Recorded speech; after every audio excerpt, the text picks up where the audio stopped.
Alhamdulillah ni'matil imani wal islam. Asyhadu an la ilaha illallah wahdahu la syarika lah. Wa asyhadu anna Muhammadan abduhu wa rasuluhu la nabiyya wa la rasula ba'dah. Allahumma salli wa sallim wa karrim ala hadzal nabiyil karim sayyidina Muhammadin ibnu Abdillah wa ala alihi wa ashabihi wa wala. Amma ba'du, rabbi shrah li sadri wa yassir li amri wahlul 'uqdatam min lisani yafqahu qawli. Qul subhanaka la ilma lana illa ma 'allamtana innaka antal alimul hakim. Bismillah, nawaitu lahdika sunnatan lillahi ta'ala. Hadirin hadirat jamaah rahimakumullah, assalamualaikum warahmatullahi wabarakatuh. Alhamdulillah, kita bersyukur kehadirat Allah Subhanahu wa ta'ala. Nikmat demi nikmat kita rasakan. Secara pribadi ada nikmat yang terus kita nikmati. Kita bisa bernapas, dikasih kesempatan taat, bisa ibadah dengan tenang, badan sehat, kalaupun sakit sembuh lagi. Ya, ini adalah nikmat yang terus kita rasakan dan sering orang-orang kufuri. Maka Allah Subhanahu wa ta'ala memerintahkan kita untuk senantiasa bersyukur. Washkuru li wa la takfurun. Ya, berterima kasihlah kamu, bersyukurlah kamu kepadaku, jangan kufur. Kita diperintahkan untuk syukur, dilarang untuk kufur. Ini dua perintah. Perintahnya untuk bersyukur, perintahnya untuk jangan kufur, atau larangan untuk tidak boleh tidak bersyukur. Kenapa kita bersyukur? Bersyukur itu sering kita katakan adalah cara kita bisa menikmati anugerah. Kalau kita pandai bersyukur, nikmat yang kita rasakan itu terasa lebih indah dibanding kalau kita tidak bersyukur. Ya, kita kalau bersyukur itu nikmat yang lain datang. Coba aja ya. Kita di Muslim Madani ini beberapa hari terakhir adakan wisuda berkali-kali.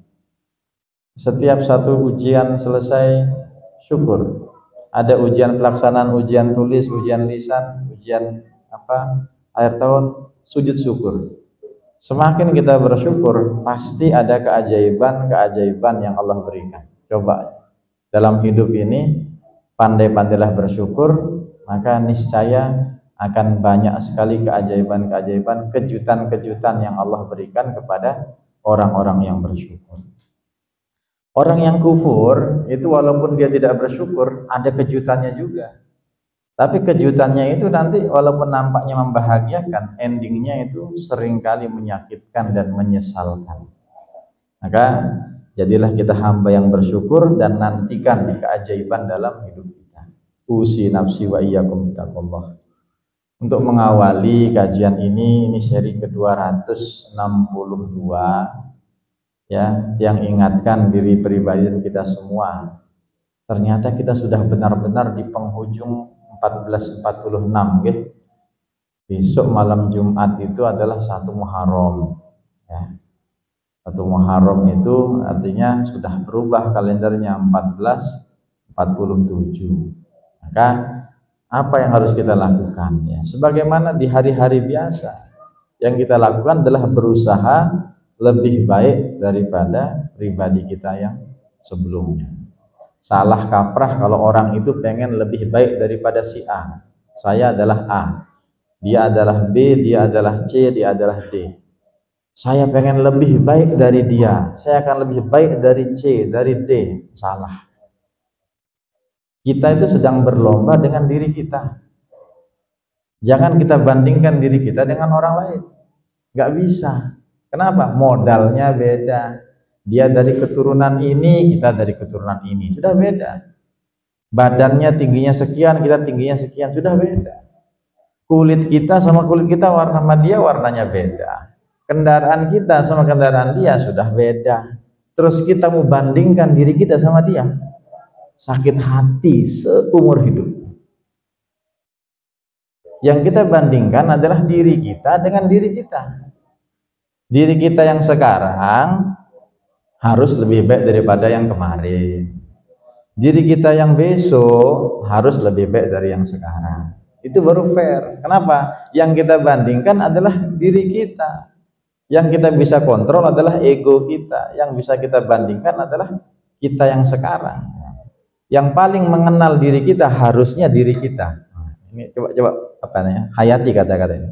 Yang paling mengenal diri kita harusnya diri kita. Makanya ada sebuah kisah nih, orang bercermin. Orang bercermin itu banyak sekali manfaatnya. Orang bercermin ini, ada sebuah kisah nih riwayatnya mutawatir. Orang berusia 40-an tahun ke atas. Hampir 50 begitu ya. Mungkin di sini ada yang 40-an, 50-an. Dia bercermin. Hamba Allah ini bercermin. Dia merenungi nasibnya, dia merenungi jalan hidupnya. Ya Allah, 20 tahun saya tuh taat kepadamu. Jadi usianya berapa ini? Kurang anggap 50 tahun ya. 20 tahun tuh saya taat. Setelah akil balik, setelah dia balik begitu, dia 50 tahun taat. Dia bosen dengan taat, capek, nggak berubah hidupnya. Itu prasangka dia, perasaan dia. Akhirnya 20 tahun kemudian dia ganti, dia maksiat. Dia nggak mau taat, begitulah. Dia berbuat keburukan, naudzubillah. Dia bercermin, dia ngomong nih. Dia ngomong. Sekarang saya bawa serep. Kurang dicas. Nah itu persiapan namanya. Satu dalam hidup harus punya plan B. Ketika satu gagal, harus ada jalan yang kedua. Sampai mana tadi itu? Bercermin. Apa? Nggak usah.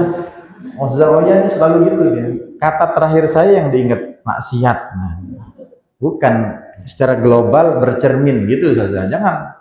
Yang maksiatnya yang di 20 tahun taat, 20 tahun maksiat. Dia ngomong sama dirinya di cermin itu. Lalu dia menangis ngelihat keriputnya, lihat ubannya, lihat mukanya tidak lagi tampan, tidak lagi cantik. Dia menangis, ya Allah, dulu saat saya 20 tahun taat, apakah engkau mencintai saya? Dia bertanya, ya Allah, ketika saya taat, apakah engkau mencintai saya? Dan ketika saya bermaksiat, apakah kau membenci saya, ya Allah? Pertanyaan ketiga, dia buat pertanyaan-pertanyaannya. Pertama, kalau dia taat, apakah Allah mencintai? Ketika dia maksiat, apakah Allah membenci? Yang ketiga, ya Allah, kalau saya kembali kepadamu, bertobat kepadamu, ya tobat tabayatubu, itu taubah itu artinya orang yang kembali. Ada ya'udu, roja'a yarji'u. Orang yang bertaubat, orang yang kembali ke jalan Allah, kembali kepada ampunan Allah. Apakah kalau saya kembali, engkau mau menerimaku? Nah, ini pertanyaan. Dikisahkan dalam kisah itu terdengar suara. Suaranya apa? Nah, kalau zaman sekarang kita lagi merenung di cermin gitu, lagi bertanya pada diri kita, ya Allah, saya banyak maksiat, siapa yang kau terima tobat? Lagi serius-serius mengharap ada suara-suara dari batin yang keluar, ada suara-suara mulham yang terilhami daripada kebijaksanaan Allah. Ternyata lagi asik-asiknya berpikir gitu, paket. Ini zaman sekarang, zaman dulu nggak ada. Untung kejadiannya zaman dulu. Kalau sekarang kan paket, lagi merenung gitu, ya Allah, saya ini gini-gini, apakah kau terima? Paket, nggak jadi syahdu kan? Nggak jadi khidmat, nggak jadi khusyuk gitu. Tapi saat itu terdengar suaranya apa?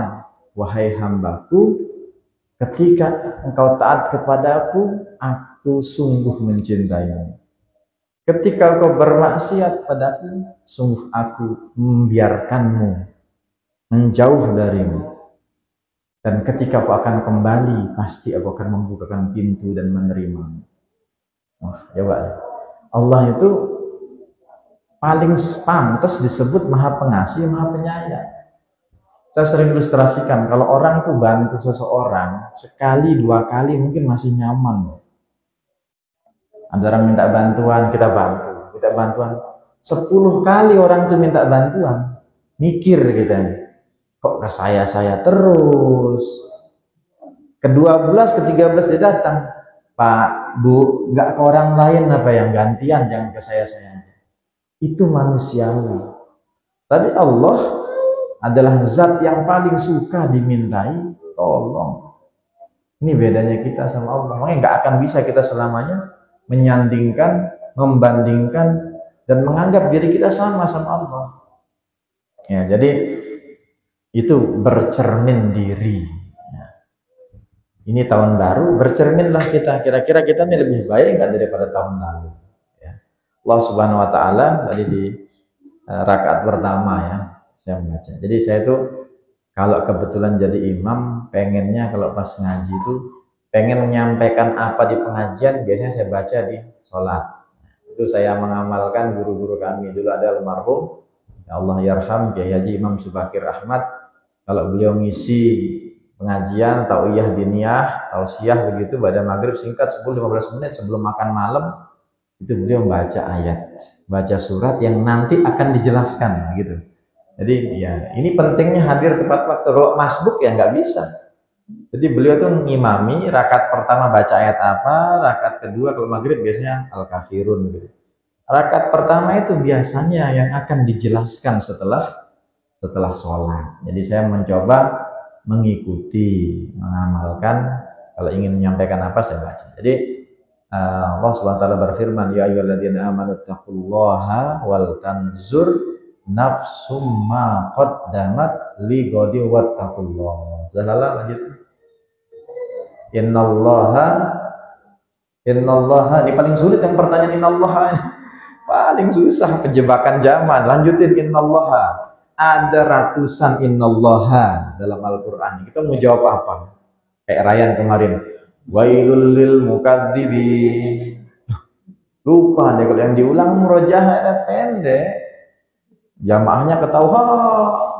Yang ketawanya makin besar tuh kelihatan hafalannya nggak banyak gitu. Ya namanya Al-Quran tuh wailun tuh banyak sekali. Ya jadi innallaha khabirum bima ta'malun. Wahai orang-orang yang beriman, lihat hendaknya lah kalian melihat diri kalian yang kemarin sebagai bekal untuk besok. Hendaklah kalian melihat amalan kalian itu cukup nggak dibawa mati. Hendaklah kalian mengingat hari kemarin kalian itu sebagai modal untuk di kemudian hari, untuk hari akhirat maksudnya. Itu ngeri itu ya, merinding kita kalau melihat tafsirnya, lihat terjemahannya saja ngeri. Kita disuruh sama Allah melihat apa yang sudah kita lakukan. Baik enggak? Ya, kira-kira ada potensi kita dengan amal-amalan itu kita potensi masuk surga atau enggak? Sederhananya gitu sudah. Kan tempat di akhirat itu cuma dua, surga sama neraka. Kita kira-kira sekarang ini 1446, usia kita 20 tahunan, 30 tahunan, 40, 50 ini coba kita timbang-timbang. Tanya diri kita. Agak-agaknya kira-kira kalau saya meninggal hari ini begitu ya. Coba tanya, kalau saya meninggal hari ini potensinya kayaknya masuk surga atau masuk neraka? 1. Pantes nggak masuk surga? 2. 3. Pantes layak nggak saya terhindar dari neraka? Ya, coba kita sambil mikir nih, kalau saya mati sekarang kayaknya gimana? Gitu. Jadi memasuki 1447 besok malam itu ya cobalah kita niat makin lebih baik. Apa yang bisa kita lakukan? Bisa doa-doa. Makanya selalu setiap tahun tuh dapat kirim-kiriman amal-amalan bulan Muharram. Meskipun ada yang mengatakan hadisnya kurang kuat gitu ya, agak lemah. Tapi yang selalu saya amalkan biasanya minum susu putih. Nah, ini di Bayan sering ya? Di Bayan ada nggak? Kalau anti nggak bilang iya, berarti anti nggak pernah ngamalkan. Yang santri Bayan tuh anti Ustaz. Saya bukan santri Bayan. Karena saya sehari pun nggak pernah jadi santri Nurul Bayan. Tetapi sebelum anti lahir, saya sudah ke Bayan ratusan kali. Hah? Apanya setiap Jumat? Oh, minum susunya bukan setahun sekali. Oh. Tapi kalau tabarukan tafaulannya ya setahun di malam itu. Misalnya Jumat nih. Jadi kalender tanggal merah itu hari Jumat. Berarti malamnya maghrib sudah tanggal 1 ya. Minumnya itu dari ba'da maghrib waktunya, bukan ba'da maghrib minum itu kembung itu muntah kan. Artinya waktunya, ya waktunya itu antara ba'da maghrib, setelah maghrib sampai menjelang subuh, atau minimal sebelum tidur. Ya kalau ke Lembang bangunnya jam 7 aneh kelewat, bukan berarti ini wajib. Itu namanya tafa'ulan. Tafa'ulan artinya melakukan sesuatu dengan optimisme, mengikuti orang-orang soleh sebelum kita. Saya ulangi, tafaulan itu artinya semacam tabarukan gitu ya. Kita mengamalkan itu berharap kebaikan atau keoptimisan dari orang-orang soleh yang lebih dulu mengamalkan dibanding kita. Itu namanya. Jadi dimanapun kita besok malam coba beli susu. Nah, susu ya tidak saya mau nyebut merek ya, terserah lah, mau yang susu kental manis, mau yang UHT. Hah? Paling mantap sudah itu UHT ya. Atau Ustaz saya nggak punya ini, saya punya susu perah. Oh, perah sendiri ya, terserah pokoknya minumlah susu putih. Itu ada doanya. Nanti yang di grup saya share, di share di grup minum. Itu memang oleh orang-orang ulama-ulama di Yaman disunnahkan ke keluarga, jadi ke pasangannya, ke anaknya diminumkan. Ya. Agar kenapa? Itu tafaulan, warna putih itu warna yang baik gitu ya, warna yang suci, yang bersih. Kita harapkan kebaikan-kebaikan di 1 tahun yang akan datang. Itu yang nyaris tidak pernah saya lewatkan. Itu kebanyakan susu ini, kebanyakan susu. Awas, awas.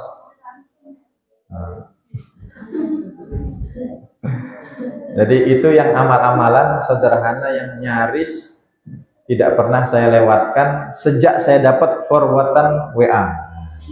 Sejak kapan mengamalkannya? Sejak dapat WA itu seingat saya tidak pernah lewat. Bahkan pernah satu ketika itu lagi tidak di sini, saya keluar malam-malam jam 11-12 nyari toko yang buka, nyari susu pokoknya itu. Untung dapat. Nah, jadi yang kita tafaulan ini yang warna putih ya, bukan yang rasa blueberry, bukan yang rasa-rasa dah, pokoknya yang sudah putih gitu saja. Hati. Ini pengingat untuk mukadimah. Mukadimah aja sudah 15 menit. Oke, kita masuk ke Al-Hikam ya. Kita masuk tentang bagaimana memaknai ibadah itu sebagai kebutuhan hamba, kebutuhan kita. Kata Ibnu Athaillah As-Sakandari, beliau mengatakan, ini bagus-bagus kata-katanya. Semoga bisa kita selesaikan. Bismillah. Qayyadut ta'at bi'ayanil awqat. Allah Subhanahu wa taala sengaja mengatur ya, menjadwalkan dan mengikat dan membatasi waktu daripada amal soleh ketaatan itu dengan waktu-waktu yang sudah ditentukan.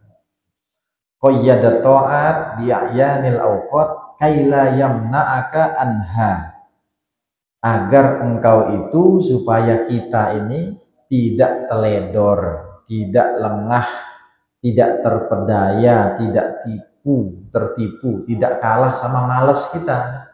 Dalam bahasa agama itu dikatakan taswif. Apa namanya saja? Taswif itu diambil dari kata saufa. Mata tazhab, saufa azhab. Apa arti saufa? Akan. Kapan akan? Kapan nanti? Kapan kamu ini? Nanti. Nanti. Saufa itu dikatakan ada taknya di situ, ada ya-nya, taswif itu artinya menunda-nunda. Kapan? Nanti. Nanti. Menunda amal soleh itu salah, bahkan bisa jatuhnya dosa. Ya, jadi Allah sengaja mengindikasikan ada waktu-waktu, subuh ada waktunya ya, mulainya jam berapa sampai jam berapa. Maghrib ini kapan waktunya, pendek dia maghrib itu, isya itu agak panjang, zuhur itu ya pertengahan, asar juga secukupnya. Itu sengaja ditentukan waktu itu agar kita tidak mudah-mudah atau teledor kalah sama nafsu kita, nanti. Biar kita paham ada deadline, Apa deadline itu? Dead itu artinya mati, line itu artinya garis. Deadline itu artinya garis mati. Nah, kurang lebih begitu. Secara umum artinya batas waktu, last minute itu. Ya. Ini yang pernah nulis-nulis skripsi, wah dikasih deadline sama dosennya mati-matian. Kamu saya kasih deadline seminggu, nggak selesai, nggak usah wisuda. Wah, nggak mau, gimana caranya? Begadang ya ini ya itu, berusaha jungkir balik deadline. Coba ibu-ibu melahirkan, tidak ada batas waktu. 9, kalau lagunya Dea Ananda itu 9 bulan ibu mengandung. 9 bulan. Coba Allah ngasih perintah, hamillah kamu, mengandunglah kamu, kapan lahir terserah saya. Ayo, ya Allah udah 10 bulan, udah nggak bisa gerak. Ya Allah udah 2 tahun, ya 2 tahun gimana? Kira-kira kalau usia 2 tahun, lahir antu sudah begigi gitu. Gigi, apalagi 4 tahun udah kesemet mungkin gitu kan. Ya, kan ditentukan, ibadah ditentukan waktunya. Takdir ditentukan waktunya. Semua kita ada hikmahnya, itu ditentukan maslahatnya. Udah gitu ada orang yang nggak mau mati-mati. Oh ya, apa? Lau yu'ammar al-fasanah, apa? Apa wamuzahnya? Sebelumnya. Nih, anaknya punya guru hafizah tuh begitu. Ayo, lah bantulah. Lau yu'ammar al-fasanah. Sebelumnya tuh ayat pertamanya apa? Nah, ini kalau ada anak mataba, set. Saya nggak pernah ikut mataba. Mana Lala ini? Oh itu maksudnya nganter, saya nggak paham. Ayo, pikirkan, buka Quran. Saya mau nyari itu. Ya, kita ini dibatasi, ya umur kita dibatasi, ibadah kita juga dibatasi. Ada waktu-waktu. Biar kenapa kita nggak mudah-mudah cari alasan taswa nanti ternyata kelewatan. Ada batas. Memang sengaja diciptakan. Bahwa sa'alaikal waqta, dan Allah sengaja membuat waktu itu longgar. Coba ditentukan. Sholat maghrib waktunya cuma 10 menit. Orang yang di perjalanan susah. Orang yang sedang ada tamu bingung. Orang yang sedang di kamar mandi gugup. Kita dikasih waktu nih, tapi ada afdoliyahnya, ada waktu terbaik untuk sholat itu kapan? Awal waktu. Tapi kalau memang ada kesibukan yang tidak bisa harus ditinggalkan, ada waktu setelah itu. Bapak Ibu nanti dalam perjalanan, waktu sampai rumah tinggal 10 menit. Terus di perjalanan tuh nggak bisa menemukan musola atau masjid. Sedang kita misalnya sedang kotor, pakaian nggak ini. Saya harus sholat di rumah. Ngejar waktu sampai rumah, memang tidak sholat di awal waktu, tapi tetap sah atau boleh, dimudahkan oleh Allah, makanya ada waktu. Bijaksananya Allah tidak ditentukan waktu sholat maghrib hanya 10 menit dari azan. Oh, itu ngeri itu, gimana? Maghrib itu bisa sekitar kapan? Sejam lebih, 5 menit, 10 menit. Tetapi afdolnya awal waktu, bisa jamaah, keren, mantep. Itulah mahalnya istiqomah. Hadiahnya itu bukan magicom. Barang siapa yang bisa istiqomah dalam hidup dapat gelas cantik. Alah, gelas cantik saja punya gelas. Nah, kayaknya hadiahnya surga. Nah, jadi adanya waktu itu menunjukkan kasih sayang Allah. Satu, hikmahnya agar kita tidak mudah-mudah menunda-nunda waktu. Ya. Jangan malah dikasih waktu malah nunda, ini salah ya, jangan. Agar tidak. Yang kedua, agar kita itu longgar, punya kelonggaran. Kita bicara kaidah umumnya, rumusan umumnya. Kalau bicara afdolnya, lebih baiknya awal waktu. Haita bekolaka hissatul ikhtiar, agar ada kesempatan beramal dan bisa memilih kapan kita melakukan ketaatan. Ini bukan hanya bicara sholat, bicara amal ibadah yang lain. Pengen sedekah, ya Allah saya sedang sempit nih, ya udah sedekah saat longgar. Ya Allah tahun ini nggak bisa kurban, semoga tahun depan bisa kurban. Ya Allah saya belum bisa haji tapi sudah daftar haji. Ya Allah saya pengen umroh tahun ini tapi nggak bisa, tapi semoga ada waktu. Jadi adanya waktu-waktu itu selama kita hidup berlakulah kaidah ini. Wala tajidannahum ahrasan nasi ala hayatihim minal ladzina asyraku yawaddu ahaduhum law yu'ammar alfasan. Ada orang-orang yang pengen tuh, ya Allah, aku ingin hidup 1000 tahun. Khairul Anwar itu siapa? Khairul Anwar tuh? Bukan Khairul Anwar. Ustazah pasti nggak tahu Khairul Anwar siapa. Nah, sastrawan, orang yang suka puisi, sastrawan itu ada namanya Khairul Anwar. Itu punya puisi, aku ingin hidup 1000 tahun. Itu nyindir orang-orang yang nggak mau mati-mati. Kira-kira kalau 1000 tahun itu mau ngapain? Kita umur 100 tahun jadi nggak bisa bangun, 1000 tahun itu kira-kira nyusahin keluarganya. Sudah tidak bisa ngapa-ngapain, mata udah nggak ngelihat, nyusahin orang aja.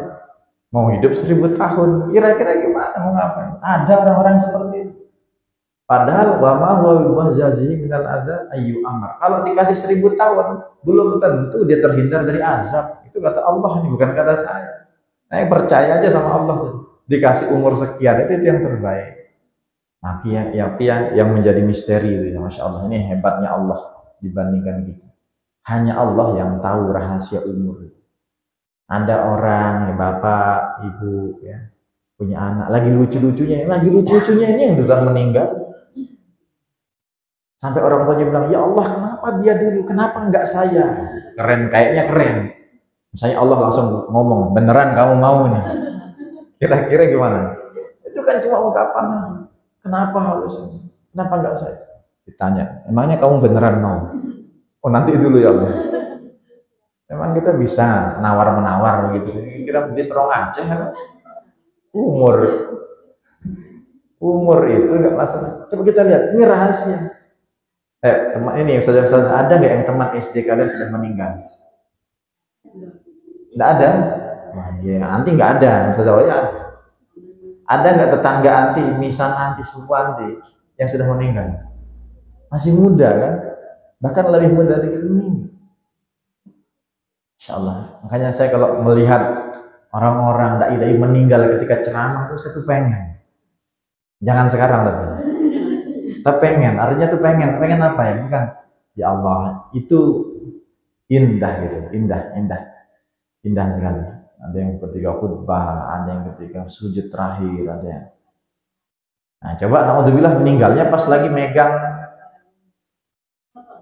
Ya, coba gimana lagi meninggal. Ya, kalau minumnya tuh betul narmada, ya kan? Enggak apa-apa. Lagi yang lain, meninggal. Allah, naudzubillah. Jadi semakin banyak kita taat itu, semakin besar kemungkinan kita meninggal ketika taat. Ya, jadi semakin banyak kita melakukan kebaikan, jadi semakin banyak kesempatan kita meninggal ketika taat, semakin soleh. Jadi kita lihat bahwasanya rahasia-rahasia yang semacam ini itu hanya Allah yang tahu. Dan ingat, kaitannya dengan kaidah waktu ini tidak hanya masalah sholat ya. Tadi masalah umroh, haji, sedekah, apa itu ya, adanya waktu kelonggaran itu tanda kasih sayang Allah ya. Jadi sebenarnya ibadah yang Allah wajibkan kepada kita itu adalah kebutuhan. Ini kata kunci judul gini ya, kebutuhan. Jangan disangka ini adalah sesuatu yang menyusahkan ya. Kita kalau butuh sesuatu pasti akan melakukan apapun untuk bisa mewujudkan. Bapak Ibu kalau butuh makan pasti bekerja, pasti cari nafkah, pasti jalan kaki untuk beli bumbu, pasti menyiapkan, pasti ngidupin kompor, pasti. Enggak usah saya beli COD aja. Iya, COD itu pakai uang. Intinya berusaha biar sesuatu yang kita butuhkan bisa kita nikmati, kita dapatkan. Ibadah itu kebutuhan kita. Jangan disangka beban. Ya, naudzubillah. Bangun subuh nih beban. Naudzubillah. Puasa nih beban. Kalau kita masih levelnya menganggap ibadah itu sebagai sebuah beban yang diwajibkan Allah kepada kita, ya masih kurang. Sah nggak amalnya? Sah. bicara sah-sah, tapi kayaknya sayang. Jangan sampai menganggap ibadah itu sebagai sebuah beban. Jadi anggap dia sebagai sebuah kebutuhan. Ya, jadi sudah menjadi kebiasaan manusia itu suka menunda-nunda amal, makanya dibatasi waktunya sama Allah. Kok dibatasi? Allah lebih paham, itu saja. Penjelasan saya ini tidak lebih sempurna daripada maksudnya Allah. Pasti Allah yang lebih paham kenapa ada batasan-batasan. Saya mencoba menjelaskan sebatas dan sependek ilmu yang Allah titipkan kepada saya. Jadi kita coba mencerna-cerna apa maksudnya, rahasianya ya. Allah tuh ngasih batasan, itu penjelasan sederhana. Tapi semakin kita merenungi sambil mikir, insya Allah dikasih pemahaman-pemahaman. Oh ini toh maksudnya. Menemukan ini toh itu tuh mahal. Oh ini maksudnya Allah, itu tuh mahal. Kadang pernah kita sambil merenung duduk, oh ini mungkin maksudnya Allah. Sambil makan komak, oh ini mungkin maksudnya Allah. Itu mahal. Menemukan ini toh itu, ini loh, gitu. Itu adalah hikmah yang Allah selipkan dengan atau melalui berbagai macam cara.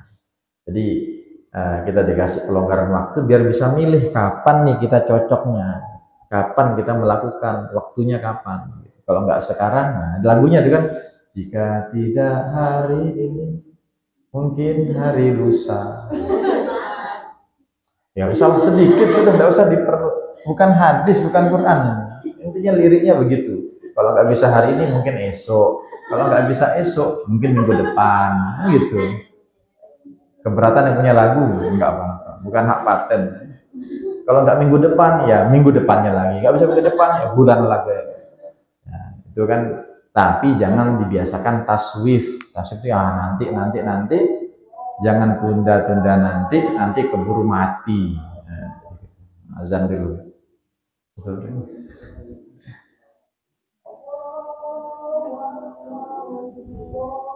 Sambil digendong nggak apa-apa, Bre.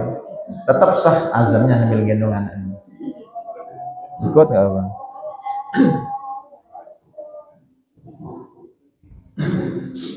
Saudara. Allah saja. Allah. Allahu Akbar, Allahu Akbar. Allahu Akbar, Allahu Akbar. Asyhadu an la ilaha illallah.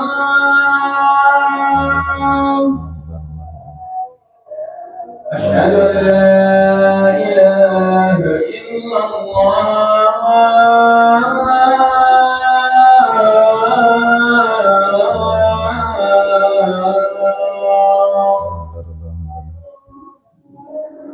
Asyhadu anna Muhammadan Rasulullah.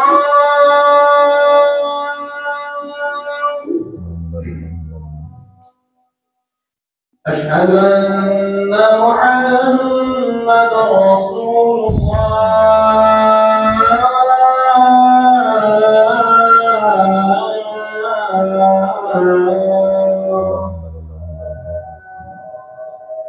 La ilaha illallah. Hayya 'alas shalah.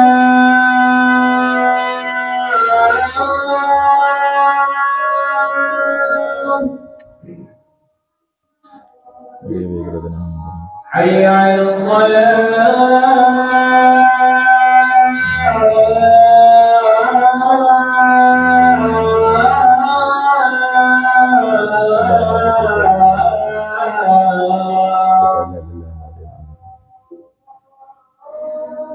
حي على الفلاح.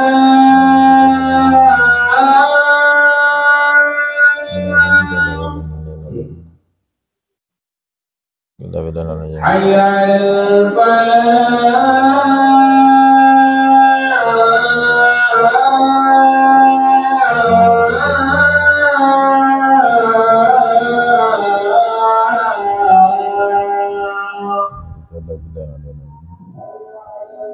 Allahu Akbar,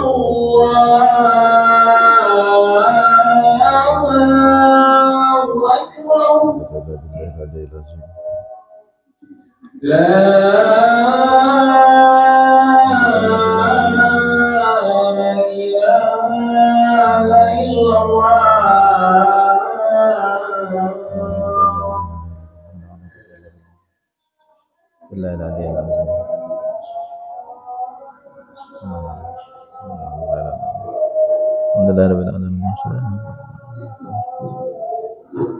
سيدنا محمد النبي صلى الله عليه وسلم ودرجة على ترى بعد ما كرم إنك لا تخلف الميعاد